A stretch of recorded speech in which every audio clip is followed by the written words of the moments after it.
my dear students, welcome and welcome back to your odds আর batch. তো সবাই কেমন আছো? আশা করি সকলে খুবই ভালো আছো। কিন্তু বন্ধুরা, তোমরা সকলে ভালো আছো, আমি ভালো নেই। কেন ভালো নেই? কারণ কি শুনবে? কারণ তোমাদের জন্য এত কষ্ট করে আমি লেকচার তৈরি করছি, আমি ভিডিও তৈরি করছি, কিন্তু ভিডিওতে ভিউজ কই, শেয়ার কই, সাবস্ক্রাইব কই, কমেন্ট কই, লাইক কই, কিছুই করছো না। তাহলে আমি কি করে ভালো থাকি? যাই হোক, আমার ভালো থাকার দরকার নেই। তোমরা অন্তত ভালো থেকো। তোমরা আমার ভিডিওগুলো দেখো তোমাদের নিজেদের স্বার্থে। তোমাদের যে বোঝার, এত সুন্দর করে তোমাদের বোঝানো এবং এত কষ্ট করে তোমাদের জন্য এই লেকচার তৈরি করা, আমি মনে করি বাংলা চ্যানেলে বিশেষ করে এই ইতিহাস বিষয় নিয়ে কেউ তোমাদেরকে এরকম ভাবে আগে কখনো করেনি আর করবেও না। যাই হোক বন্ধুরা, চলো তাহলে শুরু করব আজকের ভিডিওতে একটা ছোট্ট উক্তি দিয়ে। বাঙালির একটা ছোট্ট একটা উক্তি, একটা যাকে বলে চলিত ভাষায় একটা আর কি, মানে কি বলে, কি বলবো ওটাকে তোমাদের, একটা সুলুক, ওটা একটা সুলুক বা পংক্তি দিয়ে। তো পংক্তিটা হচ্ছে এরকমই: ঘন ঘন ঘনশ্যাম। ভালো করে শুনে বন্ধুরা, ঘন ঘন ঘনশ্যাম এক এক শালার তিন নাম। স্যার আপনি পড়াচ্ছেন না গালাগালি দিচ্ছেন? স্যার আপনি পড়াচ্ছেন না গালাগালি দিচ্ছেন? ঘন ঘন ঘনশ্যাম এক এক শালার তিন নাম। কেন বন্ধুরা এটা তোমাদের কেন বললাম? এইটা বললাম এই কারণে, আজকে যে আমরা নেপোলিয়ন চ্যাপ্টার যে শুরু করব, বিপ্লবী আদর্শ, নেপোলিয়নীয় সাম্রাজ্য ও জাতীয়তাবাদ। আমরা এর আগের চ্যাপ্টার অর্থাৎ ফরাসি বিপ্লবের কয়েকটি দিক, এই চ্যাপ্টার আমরা ইতিমধ্যে শেষ করে দিয়েছি এবং তোমাদের সামনে এমসিকিউ আসবে। ঠিক আছে, তোমরা এমসিকিউ দেখবে এবং আমরা আজকে থেকে তোমাদের নতুন ক্লাস ফরাসি বিপ্লবের বিপ্লবী আদর্শ, নেপোলিয়নের সাম্রাজ্য ও জাতীয়তাবাদ, এই চ্যাপ্টারটা তোমাদের শুরু হবে।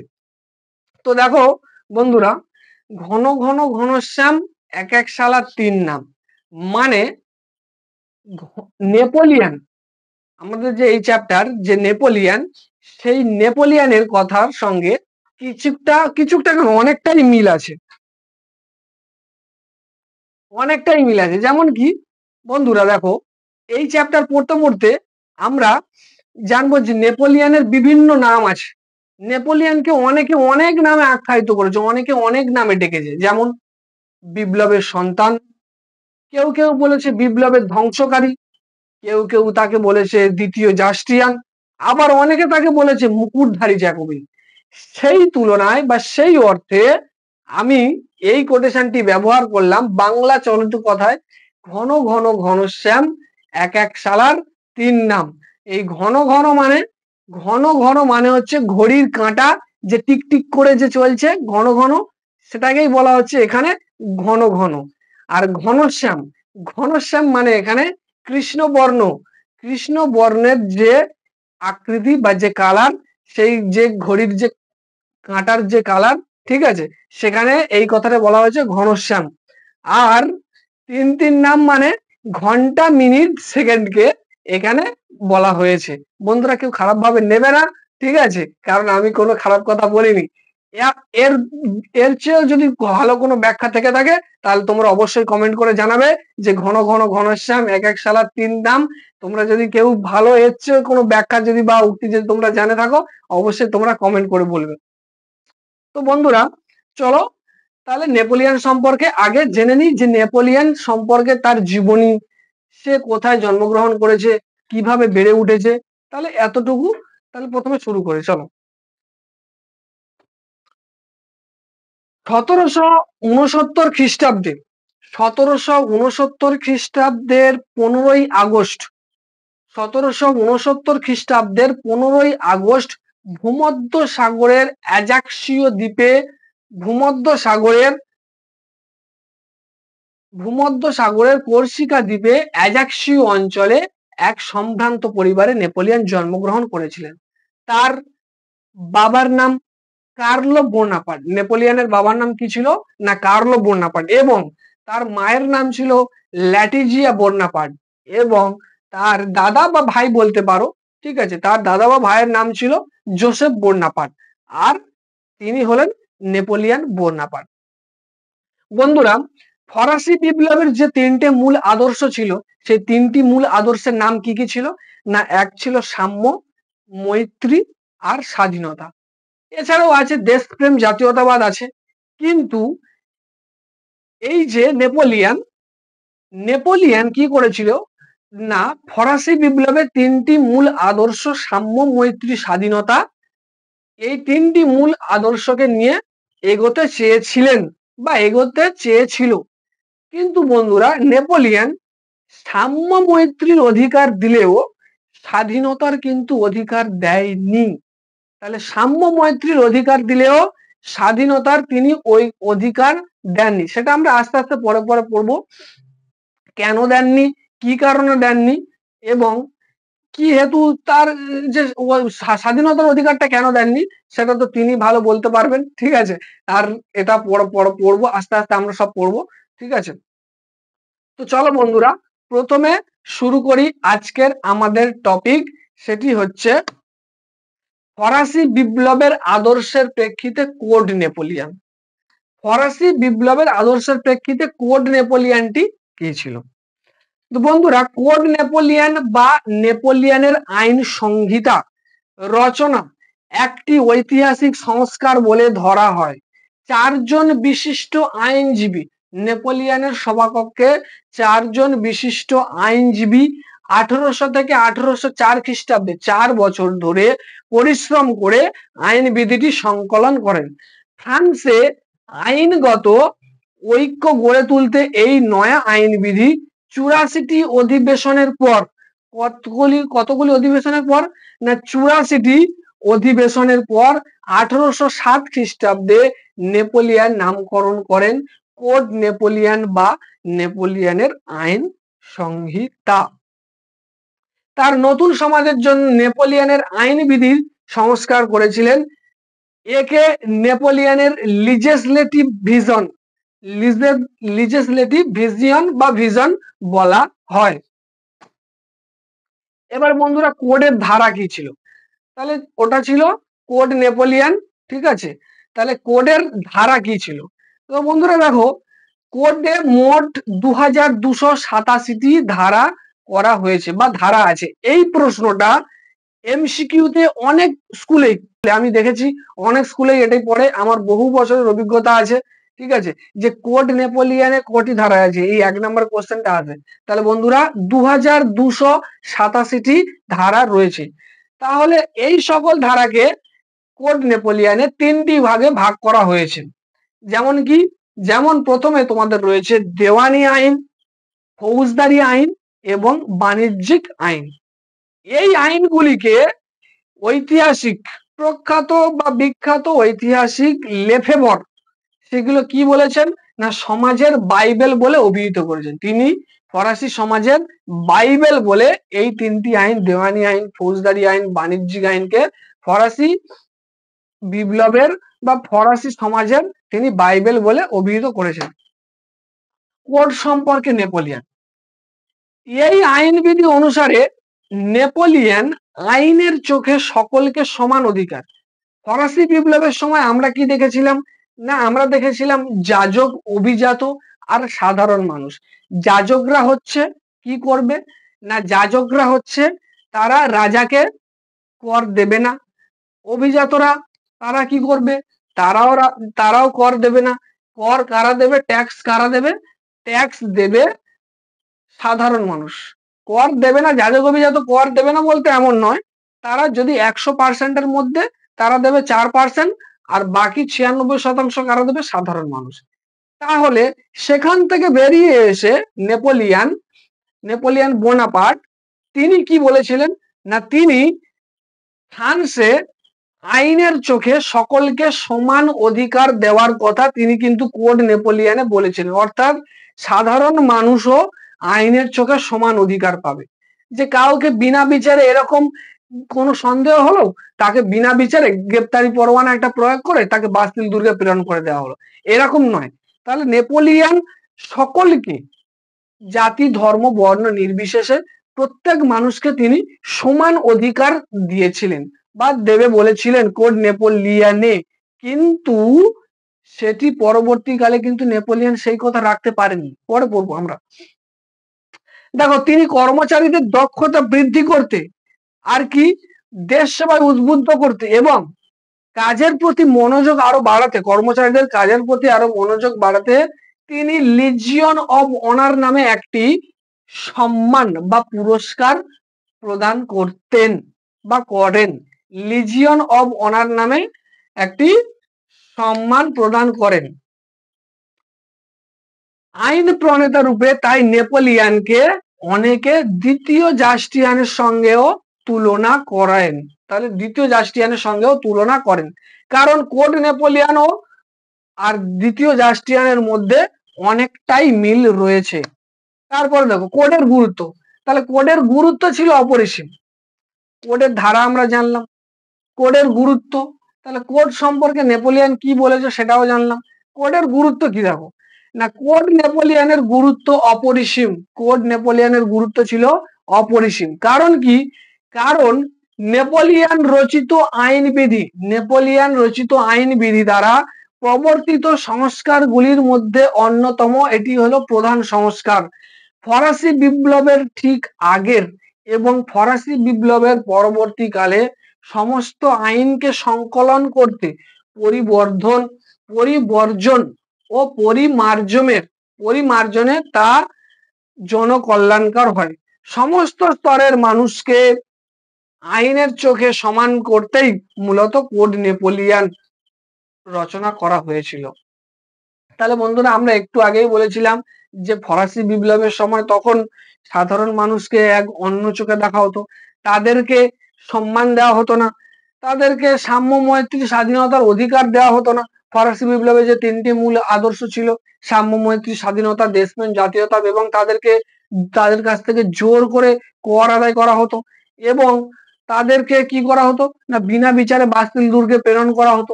কিন্তু নেপোলিয়ান যখন কোড রচনা করেন, ঠিক আছে, তখন কোড রচনা করার সময় নেপোলিয়ান এগুলো বলেছিলেন যে সকল মানুষকে আইনের চোখে সমান অধিকার দেওয়া হবে এবং ফরাসি বিপ্লবের যে যে পূর্ববর্তী সময়ে যে আইন প্রণয়নগুলি ছিল, সেই আইন প্রণয়নগুলিকে নেপোলিয়ান নতুন করে ফরাসি বিপ্লবের পরে নতুন করে কি করে না পরিবর্জন আর পরিমার্জন করেছিল। তাহলে আমরা ফরাসি বিপ্লবের পরে নেপোলিয়ানের উদ্ভব হয়েছিল, ঠিক আছে, নেপোলিয়ান উদ্ভব হয়েছিল এবং নেপোলিয়ান কোড প্রচলন করেছিলেন এবং সেই কোডের গুরুত্বের নেপোলিয়ান এইসব কথাগুলি বলেছিলেন। কোডের উদ্দেশ্য, বন্ধুরা তোমরা এতক্ষণ বুঝতেই পেরেছো তাহলে কোডের উদ্দেশ্যগুলি কি কি ছিল। কোডের উদ্দেশ্যগুলি কি কি আছে বা কি কি ছিল, তোমরা যে এতগুলো যে কোডের গুরুত্ব বা কোড সম্পর্কে নেপোলিয়ান যা যা বলেছেন তাই এখানে কোডের উদ্দেশ্য আছে। কোডের উদ্দেশ্য কি ছিল? ফ্রান্সকে ধর্মনিরপেক্ষ রাষ্ট্র হিসাবে প্রতিষ্ঠা করা। ফ্রান্সকে ধর্মনিরপেক্ষ রাষ্ট্র হিসাবে প্রতিষ্ঠা করা। 2, ফরাসিবাসীকে ধর্মীয় স্বাধীনতা প্রদান করা। কৃষকদের মালিকানা তত্ত্ব প্রদান করা। উচ্চ নিচ নির্বিশেষে আইনের চোখে সকলকে সমান অধিকার দেওয়া। 5, ফরাসি বিপ্লবের আদর্শ সাম্য, মৈত্রী, স্বাধীনতা, দেশপ্রেম ও জাতীয়তাবাদের আদর্শকে আরো কিভাবে সুদৃঢ় করা যেতে পারে সেই জন্য নেপোলিয়ান এই কোড প্রণয়ন করেছিলেন। বন্ধুরা দেখো, তোমরা আজকেরকার দিনে আমি মনে করি, এটা আমার নিজের অভিজ্ঞতা থেকে বলছি, এটা আমার সম্পূর্ণ নিজের অভিজ্ঞতা এবং আমি চাক্ষুষও দেখেছি, অনেক দেখেছি, চাক্ষুষ আমি প্রমাণও দেখেছি। দেখো, আমাদের সময় কি ছিল জানো তো? সত্যি কথা বলছি ভাই, আমাদের সময়ে আমরা একজন মাস্টারের কাছেই পড়েছিলাম। বাংলা করতাম, ইংরাজি করতাম, ইতিহাস, ভূগোল, জীবন বিজ্ঞান, অঙ্ক, একটা স্যারের কাছেই আমরা সবকিছু পড়েছিলাম। কিন্তু বন্ধুরা, আমি এখন বর্তমান দিনে দাঁড়িয়ে আমি দেখি এবং আমি চাক্ষুষ অবজার্ভও করি, ঠিক আছে, যে বিভিন্ন বিষয়ের জন্য বিভিন্ন টিচার, বাংলার জন্য, ইতিহাসের জন্য, ইংরাজির জন্য, ভূগোলের জন্য, 7টা সাবজেক্টে যে কোনো সাবজেক্ট সে কোটাই প্রাইভেট মাস্টার, আলাদা করে মাস্টার। আমাদের সময় আমরা এটা পাইনি। সত্যি কথা বন্ধুরা, আমাদের সময় আমরা অনেক স্ট্রাগল করেছি। একটা স্যারের কাছে তোমরা ভাবতে পারছো, একটা স্যার একটা মাস্টারের কাছে আমরা এই সবগুলো বিষয় দেখতাম। তাহলে ভাবো বন্ধুরা, আমরা যে কতটা সমস্যার সম্মুখীন হয়েছিলাম তখন, তোমরা সেটা কল্পনাও করতে পারবে না। সুতরাং তোমাদের বলছি, ভালো করে তোমরা পড়ো। কোথায় কি অসুবিধা আছে তোমরা কমেন্ট করে জানো। তোমাদের কমেন্টের উত্তর দেওয়ার জন্য আমি তোমাদের সঙ্গে 24 ঘন্টা আছি। তোমরা ভালো করে দেখো, পড়ো, বন্ধুদের সঙ্গে শেয়ার করো, যেখানে বুঝতে অসুবিধা হচ্ছে সেটা বলো। আর অবশ্যই আমাদের যে টেলিগ্রাম গ্রুপ আছে, তোমরা টেলিগ্রাম গ্রুপে জয়েন হচ্ছ না। কেন হচ্ছে না? আমাদের পড়ানো কি ভালো লাগছে না? যদি পড়ানো না ভালো লেগে থাকে তোমরা কমেন্ট করে জানাও। আমি একটু আসছি। তো এই যে বিষয়টা টেলিগ্রাম চ্যানেলে যেটা সবাই জয়েন হচ্ছে না, এটা কি কারণটা কি?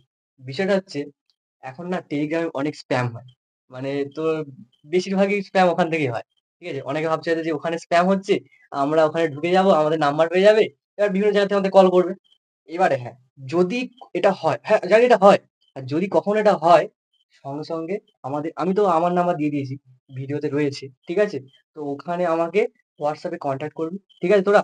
ওখানে কনট্যাক্ট করলেই কিন্তু আমি ওখান থেকে মানে যে স্প্যাম করছে আমি তাকে বের করে দেবো। এখন টেলিগ্রাম থেকে আমাদের একজন থাকলেও হবে, কোনো সমস্যা নেই। আমি যে চ্যানেলটা টেলিগ্রামের যে চ্যানেলটা খুলেছি, ওখানে একজন আছে। আমি তাতেও করাচ্ছি।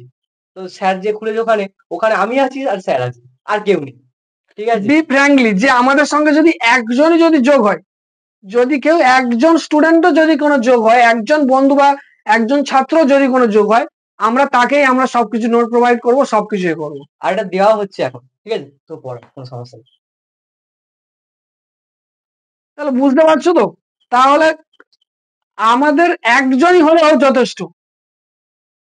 এবার তোমরা ডিসাইড করবে তোমাদের চিন্তা ভাবনা। যদি আমাদের পড়ানো যদি ভালো লেগে থাকে তোমরা অবশ্যই টেলিগ্রামে জয়েন হবে। ঠিক আছে? তারপরে দেখবো তোমাদের জন্য আরো কি কি ভালো কিছু করতে পারে। দেখো, কোর নেপোলিয়ানের আর্থিক আইনটা দেখো। তিনি বলতে নেপোলিয়ান ভালো কাজের জন্য যেমন কর্মচারীদের লিজিয়ন অব অনার প্রদানের কথা বলেন, তেমনি সরকারি দপ্তরগুলিকে ব্যয় সংকোচনের নির্দেশ দেন। রাজস্ব বিভাগের কাজে তদারক চালু করেন। আউট প্রথা নামে একটা প্রথা তিনি চালু করেন।